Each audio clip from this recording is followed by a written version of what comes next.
How to share a calendar on iPhone. Hi everybody, welcome back to our channel. In this video, I'll be showing you the procedure to share a calendar on iPhone.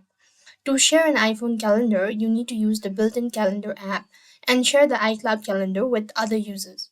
So what you want to do is first thing, open the calendar app on your device. Next, you simply want to click on calendars right in center.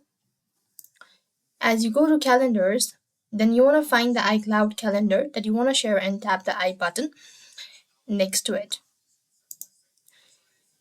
And next, what you have to do is tap Add Person and enter the email address of a person you want to share with. And you could grant them view and edit access or view only access. Confirm and share. So that means tap Add and then Done to finalize the sharing process. So this is how you'll be able to share calendar on iPhone. That's how it's done. I hope the video was helpful. Make sure to like, share, and subscribe. Thank you for watching. See you in the next video.